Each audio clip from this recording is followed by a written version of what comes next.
അത് ഈ നവരാത്രി കാലത്ത് ചെയ്യുന്ന ഫലം വേറെ ഒരു സമയത്തും കിട്ടില്ല. കാരണം നവരാത്രി എന്ന് പറഞ്ഞാൽ ഈ സരസ്വതി ഉപാസനയുടെ, അല്ലെങ്കിൽ ദുർഗാ ഉപാസനയുടെ, അല്ലെ ദേവി ഉപാസനയ്ക്ക് ഏറ്റവും കേമത്തരമായ കാലഘട്ടമാണ്. അപ്പൊ ആ കാലഘട്ടത്തിലല്ലേ ചെയ്യണ്ടേ? ഈ 10 ദിവസം നിങ്ങളിപ്പം വെജിറ്റേറിയൻ ആയി എന്ന് വെച്ച് നിങ്ങളുടെ ശരീരത്തിൽ നിന്ന് ഒന്നും സംഭവിക്കാനോ, നിങ്ങളുടെ ജീവിതത്തിലോ നിങ്ങളുടെ ബുദ്ധിയിലോ ആരോഗ്യത്തിലോ ഒന്നും സംഭവിക്കാൻ പോകുന്നില്ല. വളരെ കേമകരമായൊരു ഫലം, നിങ്ങളുടെ പരമ്പരയ്ക്ക് കിട്ടുന്ന ഒരു ഫലം നിങ്ങൾക്ക് കിട്ടുമെങ്കിൽ എന്തുകൊണ്ട് ചെയ്യാൻ പാടില്ല?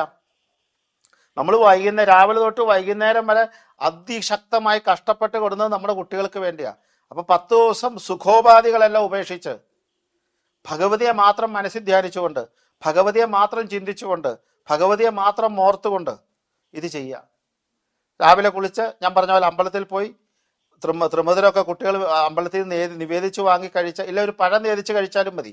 ത്രിമധുരം അമ്പലത്തിൽ കിട്ടില്ലെങ്കിൽ പല അമ്പലങ്ങളിൽ ചിലപ്പോൾ അതൊന്നും ഉണ്ടായിന്ന് വരില്ല. കാരണം കൽക്കണ്ടവും കതിലിപ്പഴവും പഞ്ചസാരയും ഒക്കെ കൂടുന്നതാണ്. അതൊക്കെ കിട്ടിയെന്ന് വരില്ലെങ്കിൽ ഒരു പഴം നേദിച്ച് കഴിക്കുക. ഇല്ല തിരുമേനി രാവിലെ നേദിച്ച മലർനേദി അല്പം തരാമോ, അല്ലെങ്കിൽ ഗണപതി ഹോമത്തിന്റെ പ്രസാദം, ഇതൊക്കെ കഴിക്കാം.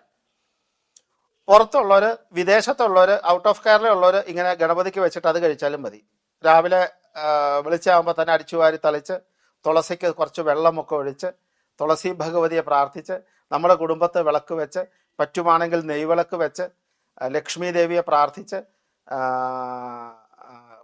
സരസ്വതി ദേവിയെ പ്രാർത്ഥിച്ച്, അവർക്കൊന്ന് ദീർഘദണ്ഡ നമസ്കാരം, നിർലജോ ഗുരു സന്നിധവും ശരീരമർത്ഥം പ്രാണഞ്ച സദ്ഗുരു ഉഭയോ നിവേദയാൽ ഒന്ന് നമസ്കരിച്ച് ഭഗവതി അനുഗ്രഹിക്കണേന്ന് പ്രാർത്ഥിച്ച്, എനിക്ക് എൻ്റെ നല്ല ജീവിതം തരണേന്ന് പ്രാർത്ഥിച്ച് ഈ 10 ദിവസം വ്രതോപാധികളോടെ, ശുദ്ധോപാധികളോടെ നവരാത്രി കാലത്തിനെ പുണ്യമാക്കാൻ, നവരാത്രിയുടെ പുണ്യം നമ്മുടെ പരമ്പരയിലേക്ക് കയറാൻ, നവരാത്രിയുടെ പുണ്യം നമ്മുടെ പരമ്പരയ്ക്ക് ശക്തിയേകാൻ, നവരാത്രിയുടെ പുണ്യം നമ്മുടെ ബുദ്ധിയായിട്ടും ശക്തിയായിട്ടും വരാൻ, നമ്മുടെ ജീവിതത്തിലെ സമസ്ത ഈശ്വരങ്ങൾക്കും കാരകമാകുന്ന ഈ 10 ദിവസം നിങ്ങൾ പൂർണ്ണമായി ഉൾക്കൊള്ളുകൊണ്ട് ഭഗവതിയുടെ പാതാരബന്ധങ്ങളിൽ അഭയം പ്രാപിച്ചുകൊണ്ട് നിങ്ങൾക്ക് നല്ല സുഹൃതകരമായി നിൽക്കുന്ന, നല്ല ഐശ്വര്യപ്രദമായി നിൽക്കുന്ന ഒരു ജീവിതം നിങ്ങൾക്ക് വരും എന്ന് എനിക്ക് ഉറപ്പുള്ളത് കൊണ്ടും അത് അപ്രത്യക്ഷത്തിൽ തന്നെ കിട്ടുമെന്ന് ഉറപ്പുള്ളത് കൊണ്ടും 100% ഞാൻ പറയുന്നു, നിങ്ങൾ ഇത് ഉപേക്ഷിക്കരുത്.